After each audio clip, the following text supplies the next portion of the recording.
pounds off? I wish. You look Whoever great. comes up with that one. So it's not as dark as it feels because the camera's going to pick up hey, this man, light you're the here. pro. Okay, yeah. I wish. Welcome to the Downtown Dogs. My name's Jimmy Rogers. I'm honored to have Mike Rohrbach on the show today, a former University of Washington Husky captain and Rose Bowl champion. Mike, how are you today? I am great, Jimmy. Thanks for having me, Thanks man. for coming down. You know, I have to, when I invite a Don James player on the show, I have to tell them don't show up too early. The meters don't open till 9, and the Don James guys get here at 9:45. Well, I rolled in at 8:31, but I came from Edmonds, so hey. Now, you have had a priceless view on Husky football and Seattle sports in general. So if you don't, there's a lot to unpack here in a short amount of time. Sure. So let's dive in. Okay. Local kid from Ingram yes. High School. Did you play for Coach Zager? And Gasparovich, yes. Okay. Yeah, who were both former Huskies. Oh, I didn't know that. Yeah. Okay. Yeah. You were recruited by Jim Owens. Yes, I was. And played for Don James. Yep. Played 2 years for Jim Owens. You played 2 years? Yeah, 2 years for Owens, and then was with Coach James for 3 seasons. So Jim Owens in my era just knows about the issues they had back in the day. Yeah. And none of us really realize, unless you want to read the history books about Jim Owens, the guy was a stud. Oh, I'm telling you. Oh, yeah, 6'5", in shape. And I mean, we'd do our sprints, and he'd be like, "Ha, get off! Don't be last! Don't be last!" I will never forget that. He played for Bud Wilkerson. Yes. And Bud Wilkerson, who had the NCAA, still holds the NCAA record for 47 complete straight wins. Oh, wow. Without a loss. Didn't realize that. He coached with Bear Bryant. And so you got this guy, Jim Owens, who was really a stud-like guy for the first 2 years. Yeah. And then you get a Don James, like you went from John Wayne to Dustin Hoffman. I'll tell you what, though, when Coach James came in, we thought we were working hard.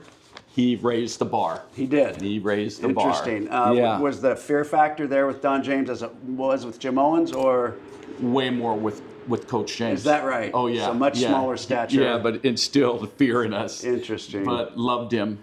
And yeah, just real quick, like my Husky journey started when I was 8. My grandpa took me my first game. Okay. And then, they came out the tunnel and I went crazy. And in the third quarter, I tapped my grandpa on the shoulder. And I said, "Gramps, someday I'm going to play for the Huskies."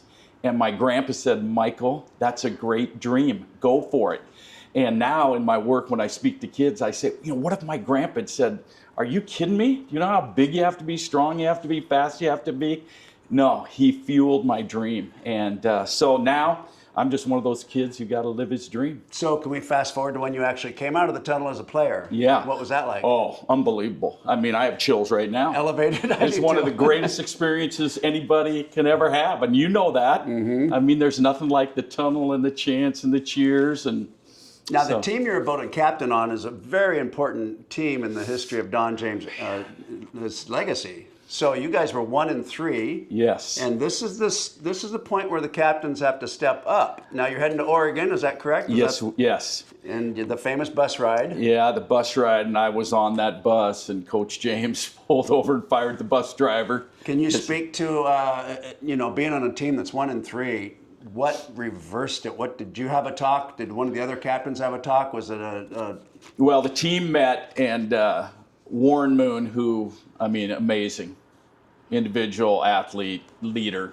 And I think he's really the one that kind of just put it on the guys. Like, if you don't want to grind, if you don't want to see this through, there's the door, And everybody stayed.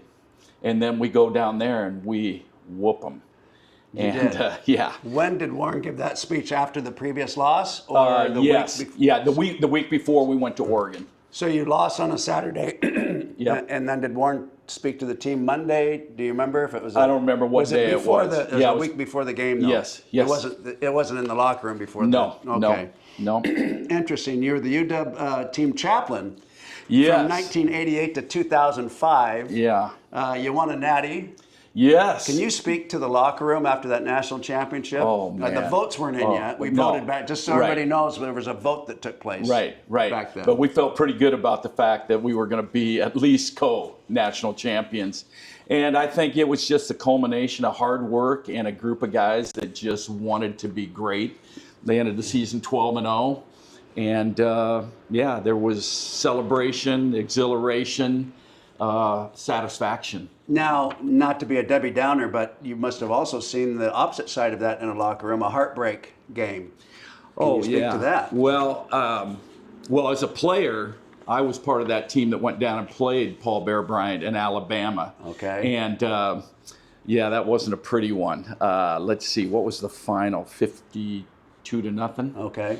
And after the game, I actually shook Paul Bear Bryant's hand. You did? Yep, I was. You went up to him? I went up to on him the field? on the field, and most of the team exited. Kyle Heinrich, Mike Balderson, and I went over and shook his hand. And this is what he said: "How y'all's coach doing? New coach doing?" And we said, "Good." And he goes, "Well, Don James is a great young coach. Don't give up on him." And we said, "Yes, coach." And so, you have your wall here, man, with all the pictures. Like, I still don't have a Paul Bear Bryant picture, but after seeing this, I'm going to get one because I shook his hand. That's and great. That's football legend right there. And of course, Coach James became a legend as well. In my opinion, being voted a captain for the Washington Huskies was probably the highest honor I could receive as a player. Without a doubt, I feel the same way. And why do you think you were voted captain? It most definitely was not because I was a great athlete. I think it was my passion and my enthusiasm and my I don't know, just love off the field, love for the game and for my teammates, and always trying to be a spark and bring that vision and energy and encouragement. And so yeah, and that was right after I'd had an ankle injury and was told I'd never play again. And so to come back from that injury and then be elevated to a captain is still, in my mind, one of my highest honors. You went on to be the University of Washington team chaplain for 20 years. You were the team chaplain for the Supersonics for 20 years. Yeah. All these experiences, and then suddenly in 1991, you went and started your own. You co-founded Outreach. Yeah. Run to Win.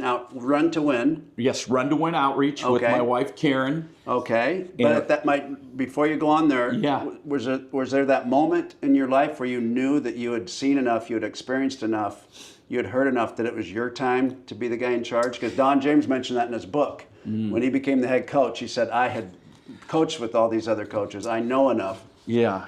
Well, so I was working for the Fellowship of Christian Athletes, state director, loved the organization, still do. I gave my life to Christ at an FCA camp in 1972 in Ashland, Oregon. Wait, time out. How old were you in 72? 17. So at 17, you gave your life to Christ? Right before my senior year. And where does Ashland, Oregon come into play? That's where the camp was held, in Ashland, Oregon. And of course, I was a huge Husky fan. Sonny Sixkiller was from Ashland. I go down there. The only reason I think I'm going is because I heard there were going to be college and pro athletes. And I figured, here's another feather in my cap. I'm going to learn from them. And little did I know that my huddle leader, Mike Ryan, his nickname's Rhino, was a USC offensive guard. And he took me aside and shared the importance of faith in one's life.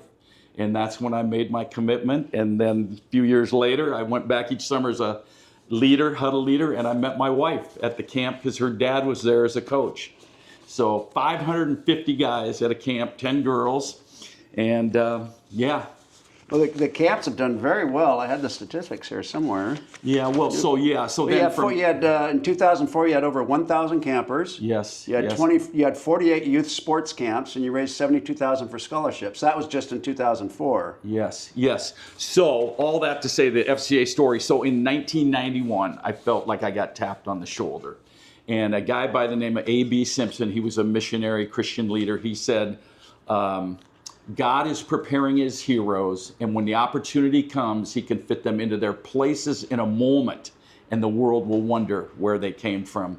And I loved FCA, but we'd raise money and send like 20 kids to Southern Oregon or California for a camp. They'd have an amazing experience, but I thought, I want to impact more lives. And so I began to pray, and just what unfolded was Run to Win Outreach. I didn't want to just like copy FCA, and with just a new name. And so we decided that we were going to go after younger kids and work with them. So our camps are for kids ages 5 to 12. And it's the joy of my life, man, being able to just run around that camp and encourage kids. What did your parents do for a living? My mom was a stay-at-home Okay. wife. My dad was a construction worker, left usually at 4:30, 5:30 in the morning, get home 7:30, 8:30 at night. And yeah, he worked hard, and that's where I got like my work ethic.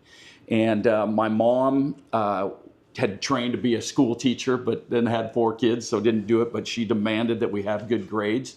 And so that combination of really being and embracing being a student athlete was in me. So it sounds like you had good discipline, good parents, father figure, Yes. work ethic. I imagine you weren't really a party guy.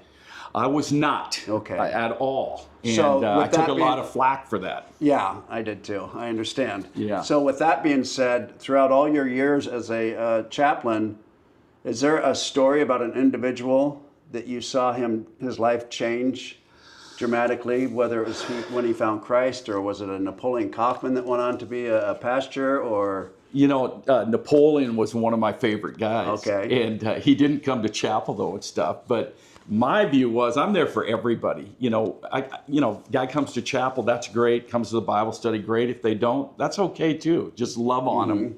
And a number of years ago, Napoleon spoke at an FCA banquet in the Don James Center. And he got up and he goes, I have a talk I'm going to give, but I'm going to change gears here for a second. And he goes, I want Mike Rohrbach to stand up. And then he said, when I was at the U, I wasn't a Christian, but Mike loved on me, encouraged me, was there for me. And he's one of the guys that planted those seeds in my life. And so, the Bible says some plant, others water, God gives the increase. And so it's just amazing to see what God has done in his life.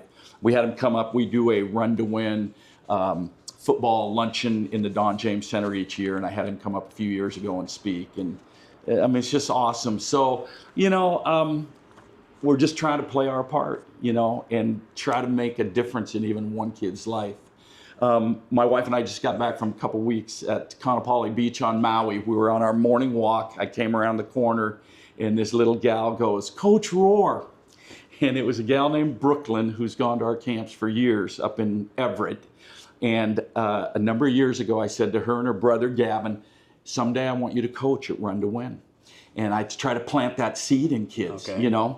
And so she was all excited to see me and hug me. And then her mom said, yeah, yesterday we were sitting in our hotel. My daughter looked out and saw a bunch of kids out playing in and running around in the field. She grabbed a soccer ball and went down there and started working with them. And she came back up. She said, Mom, I'm training to be a coach at Run to Win. Bro. Wow. How good is life? Very satisfying. Yeah. So, very satisfying. yeah, you hope you made a difference. And I believe God has used me to do that. I'm curious, how often do you pray? Without ceasing. I pray a lot. Avery Johnson played for the Seattle Supersonics. He was an unsigned free agent out of Southern University in 1988, like 5'11". And here he is on the Sonics, came to chapel all the time, would come and have dinner and go to speaking things with me. But one time I said, bro, how do you go against those 7-footers? And he said, Brother Mike, I spend 2 hours in my room before the game on my knees praying, because if I'm prayed up, then I'm powerful. And so, man, that's one of our foundational things at Run to Win. We stand on God and his word and prayer, and we got to be prayed up. So I always wonder, we didn't have you on the 85 team as the team chaplain. 89 it was a guy was named my Chuck, I believe. Yeah, Chuck Snyder. Chuck Snyder, right. Oh, one of my mentors. I'm curious, did that job pay, or was it a volunteer? Volunteer. It was a volunteer, all those hours. Yeah. Oh, but I mean, how did you go and provide you have 4 married children, you have 8 grandchildren, you've been married for 47 years. Well, I had a salary through FCA and Run to Win, and our organizations both really embraced that. Although FCA, when I was first asked to be Sonic chaplain in '86, they said, we don't do that. And I said, I know we don't. We use and abuse pro athletes. We invite them to come and speak at our fundraising banquet. Okay. They do a great job, and we shake their hand and thank them and send them down the road. And I go to FCA staff, I said, here's a chance to walk alongside them. and encourage them and be there for them. And so reluctantly, they let me do that. And then that, in the years to come, became one of the main focuses of both FCA and But how Athletes did in you Action. feed a full house? How did I feel? With all this volunteer I work? tell you, God provided. And there were times where it was lean.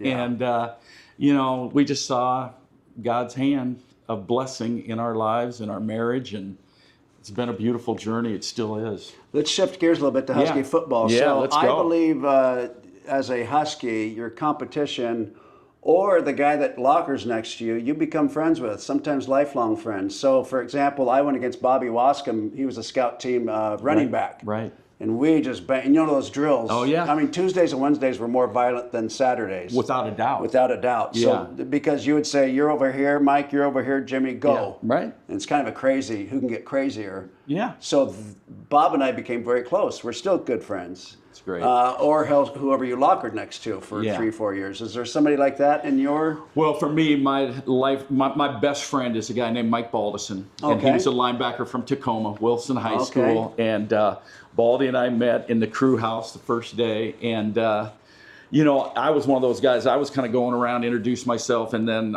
I'd say, by any chance, are you a Christian? And most guys look at me like I'm crazy. Right. And I said it to Baldy, and he goes, yeah, are you? And I'm like, yeah. I came here to start Fellowship of Christian Athletes. Okay. Would you like to join me in that? And he said yes. So we rallied, put up signs, everything, had the first meeting. Mike and I show up. But, you know, Baldy had a great career at the UW. He signed with the 49ers and played a couple years, and then he was a undercover drug cop and SWAT team guy in Oakland, California. Okay. And you need to get him on the show someday. I'd love But to have he's him a on the dude. show. I asked you before we started filming, how old are you, Mike? I turned 70 in July. You look fantastic.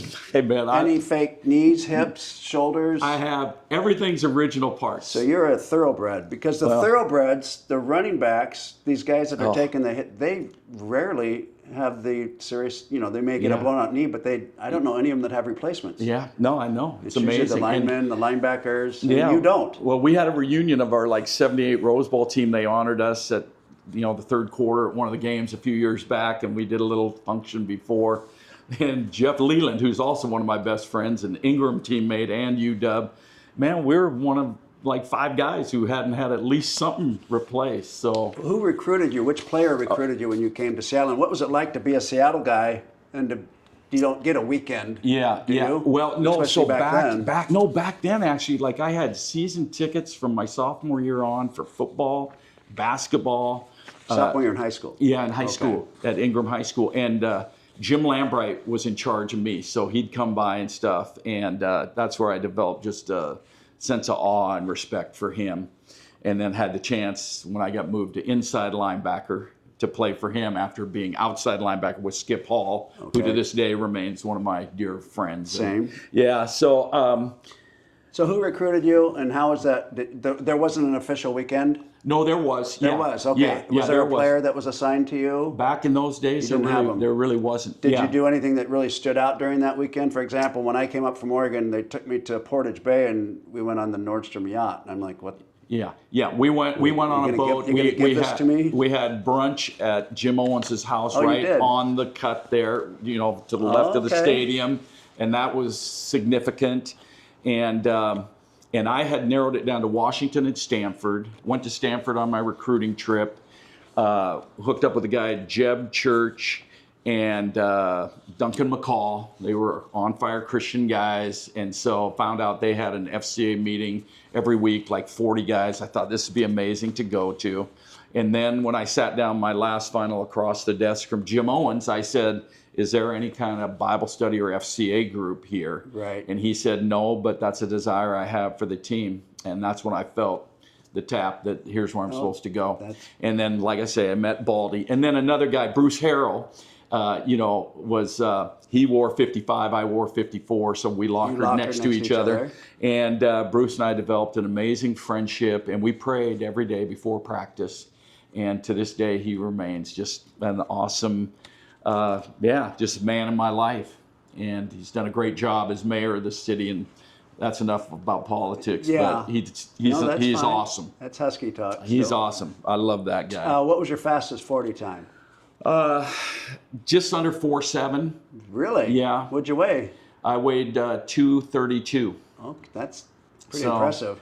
Yeah. Turf or grass? That was on turf. Okay. Yeah. And what do you prefer, turf or grass? I actually like playing on turf, and I played in the Metro League. So our stadium, downtown under the turf. Space Needle, was the first stadium in America to have AstroTurf. For high school, and then Huskies got it too. I didn't see it until college. Yeah, so I played on it. So you're playing basically on concrete, but you knew what was there. On grass. Yeah, we practiced. Well, at Ingram we practiced in sand, and so we had tweezers in our locker to pick the gravel out of our knees after practice because it was nasty. And so you felt that much faster once you hit the turf. After being in sand. Yeah, yeah. We talked about your first time out of the tunnel. Your most memorable game? Probably USC, 1977. Down there? It was home game, and we were at home, 1977. Okay. My wife Karen, at the time my fiance, was one of the homecoming princesses, and it was a tough game. And in the third quarter, on a punt, I was on a lot of special teams. I just stunted around and acted like I was going to blitz through the center guard gap. And nobody said anything, didn't alert, so I came over, I said, Lambo, I acted like I was going to blitz through there and nobody made any kind of calls. I think, what do you think? He goes, go for it. So then the next time they punted, I did the same thing, shot through, nobody blocked me, blocked the punt. Went out of bounds on like the 28-yard line or something. 3 plays later, Joe Steele scores, and we go up, I think at that time, 17-10, and then it started raining sideways. And the SC dudes, man, they're not used to that. Right. We scored one more time and won. And, and then, that was the deciding game and us going to the Rose Bowl. So your most memorable play and game. Yeah. I would say at the same time. Yeah, right. There you go. That's a great story. Now, blocking the punt, we were taught to smother the foot. Oh, yeah. These days, everybody's trying to catch the trajectory of the ball. I know, man. And they're up here and the ball's over there. In advance. Just smother it, right? Right there, baby. Right. So, did you know when you walked out the field for the last time? Did you know that was the last time you were going to play, whether it was in college or NFL? Yes, I did. And there wasn't a lot of really interest in me in the NFL, but I did the different tests and different things. But I flunked the NFL physical. My ankle didn't bend enough from the injury that I'd had, so I knew I was done. And so we come on. Well, after the game, the first thing I did, my friend Brian Sternberg. Brian set the world record in the pole vault in 1963, and then was paralyzed in Heck Ed 2 weeks later on a trampoline and lived the rest of his life in a wheelchair. And we became dear friends. He was a representative of FCA, and he was at the game with his mom and dad in the end zone. And so after the game, I made a beeline over there. And I don't remember, his parents said this, but I literally picked him up in his chair and hugged him, and I said, I love you, brother. And then turn around and start celebrating with my teammates. Go back into the locker room, it's pandemonium. It was so exhilarating. And then it hit me, I'll never play again. And I began to cry, I guess, tears of joy. And I knew I'd never play again. But then, a few years later, Frosty Westering, I was down there seeing him with FCA at PLU, and he said, I need some linebackers for our varsity alumni game. So I played for 3 years in his deal. Okay. And the first year I did pretty good, the second year okay, and the third year I got killed. Yeah. And that was it. Was it much of an adjustment for you to go from football to the real world, so to speak? Not really. Okay. Because I just knew sports was a special part of my life, but I felt a calling to and you were satisfied move on. then with your career? Yeah. Very captain in the Rose Bowl. Yeah. And you won the Rose Bowl. Pretty good way to go out. Yeah, absolutely. Absolutely. Did you ever consider going to the University of Oregon? University of Oregon recruited me. Okay. I went there on a recruiting trip. Or was it before Rich? I think before. Might have been. Yeah. But you took a trip there? Yeah, took a trip there. I enjoyed it. They gave me a sheet, and it was a grid, and it had all these things to consider for the college you're going to attend and like 8 spots to fill them in. So I put in UW, Stanford, Oregon, Wazoo, and then started checking boxes, and UW was on top. So, who is the best offensive lineman at the University of Washington, in your opinion? That when I was there, Yes. Oh man, Blair Bush, without a doubt. Yeah. How about overall in all of your years? Ray Penny. Ray And I Penny. played against Ray. Okay. He was at Shorecrest. I was at Ingram, and and then we were teammates at the U. But he was a dog. How about defensive lineman? Our defensive lineman, Doug Martin, probably, Dave Browning, but yeah. And greatest Husky I was ever around, 2 of them, Warren Moon and Steve Ettman. No doubt. Steve Ettman had a motor unlike anybody else. Best athlete, would you say Steve Ettman? I don't know that he was the best athlete. Who would you say was the best athlete? On our teams? Any Husky football Napoleon player. Kaufman. It's hard to narrow it down. Yeah. Isn't it? Nobody's come up with one quick answer. I've heard Aaron Williams quite a bit. Yeah. But you didn't play with Aaron. Mario Bailey was when he did the Heisman in the Rose Bowl. Okay, let's go through a couple of quick questions here, okay, to finish up. What's your least favorite word? Can't. What turns you on? People with vision and enthusiasm. What turns you off? People who have a negative critical spirit. What sound or noise do you love? The laughter of my grandbabies. What sound or noise do you hate?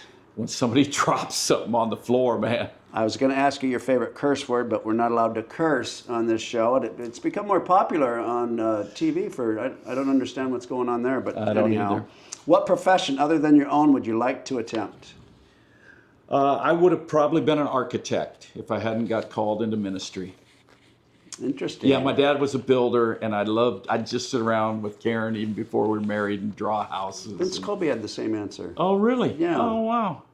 Very interesting. If heaven exists, what would you like to hear God say when you arrive at the pearly gates? Well, I believe without a shadow of a doubt that heaven does exist. I've set my heart on that. But I'm looking forward to one day hearing the Lord say, "Well done, thou good and faithful servant. Enter in." And that's going to be a good day. And my favorite verse is 2 Timothy 4:7. Paul said, "I've fought the good fight, I've finished the course, I've kept the faith." And that's what I'm trying to do is, realize we're in a battle and keep fighting. But there is a path, and we're not robots or puppets on a string, but God has a plan. And then finally to be found faithful in the end. So that's what I'm about. From the heart of Seattle, Washington, Mike Rohrbach and the Downtown Dogs. Thank you so much for coming on the show, Mike. Love you, brother. Appreciate Love you too, you. buddy. Yes. Thank you. Yeah.